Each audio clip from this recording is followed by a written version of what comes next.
Okay, so I have this fabric here with me. It's a bale fabric. The fabric is primarily net. Then there's this sequence design on it. So a client gave me this fabric actually to make something for her. She asked me to send her samples of already existing designs that I have, and I sent designs to her. But the thing is, I was sending her Ashrebi styles considering the fabric print, and she was not feeling anyone and she kept rejecting them. Recently I had this client over and we kind of happened to talk about the whole thing, and she was just like, she wasn't trying to go for an Ashrebi look. Then I asked her, okay, so what do you think? What do you have in mind? Do you have anything in mind for this fabric? Because when you look at this fabric, what comes to mind is an Ashrebi look, like a mermaid gown, a fitted mermaid gown that is flowing and stuff. So I asked her what she has in mind, and she said nothing, that I should just do something. I should sketch something and send to her. I should come up with something. And I said okay. I came up with my sketch and I sent it to her and she approved of it. So I'm going to show you that sketch right now. Before I show you this sketch, just bear in mind this is not a professional sketch. I did not go to fashion school and my sketching is a bit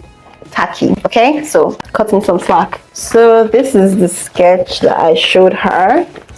So I just gathered that she wanted something of that silhouette. So I'm literally going to make a BUBU gown. But not just any BUBU gown though. You know me, I like to add my spice. I think this BUBU gown is going to be very unconventional because this is not the usual fabric that you use to make a BUBU gown. What do you think? I forgot to add that this fabric stretches. That being said, I'll just get into introducing everything else I'm going to be using to bring this design to life. Okay, first and foremost, you've already seen the fabric. This is the fabric we're going to be using, the fabric we're going to be working with. Secondly, we have the organza. This is the shade of blue that I got. For some reason, I didn't end up buying royal blue. I think this will suit it better. By the time I'm done, I think it's going to come out nice. Looking at this sequence, you see royal blue first, but when the sequence moves in the light, you get to see this color as well. So I decided to choose this color just to add a little more something going on the outfit. For the lining, I will be using this lycra lining. It stretches. So that being said, let's just get right into the making of this dress. Okay, so before we begin, I just want to put a disclaimer out there that this video is not a tutorial. Okay, this is basically just my sewing process, my creative process, my designing process that I want to show you guys, because for some reason people confuse my videos for tutorials. This is not a tutorial, okay, so don't be confused. Now that that's out of the way, let's get straight into cutting the fabric. So this is the full fabric. This is the first edge, the second edge. I'm basically just going to fold it into two like this and cut it up. I'll be cutting this part open. Okay guys, so I figured that the fact that I'm not using patterns might make it very difficult for me to explain what I'm doing, but I'm going to try my possible best to make sure that you follow along, okay?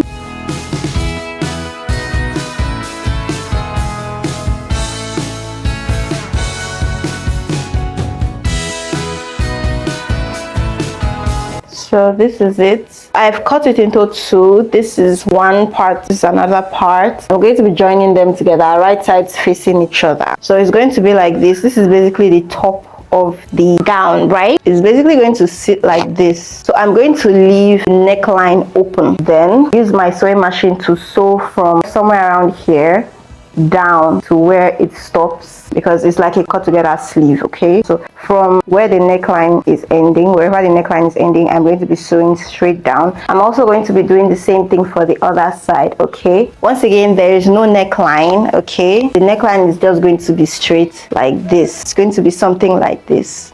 By the time I'm done, it's going to look something like this.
So let me just wear it on my body so you can see what it's looking like now.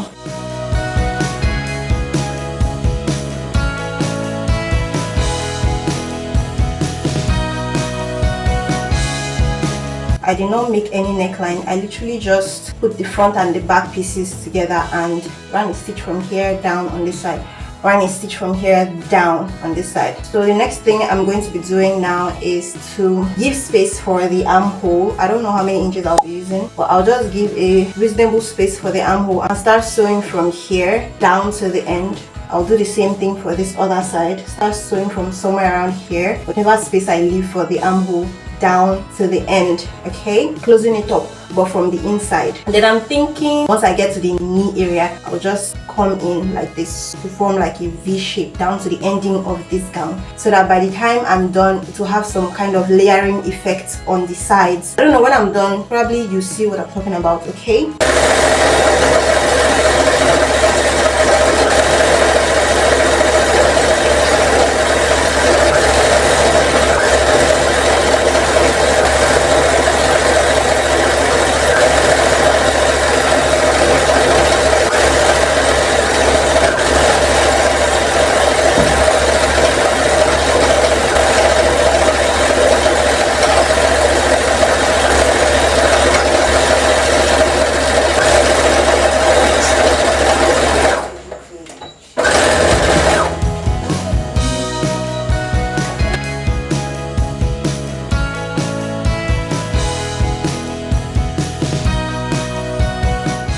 I've finished joining the sides, so I just want to hem the neckline and hem the armholes as well.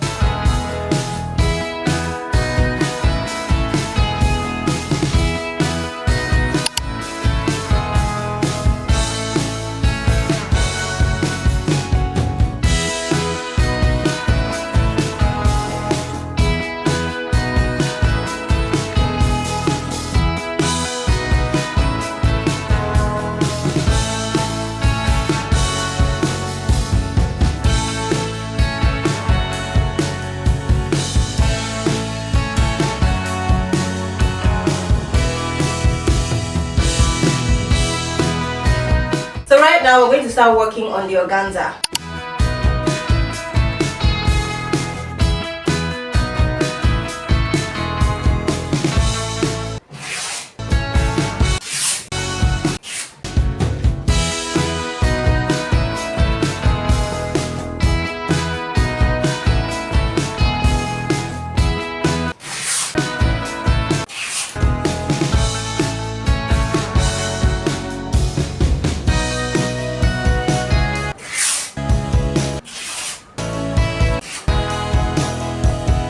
Okay, so I have 12 of these, each of them being 9 inches in width. I don't know about the length, and I honestly don't care.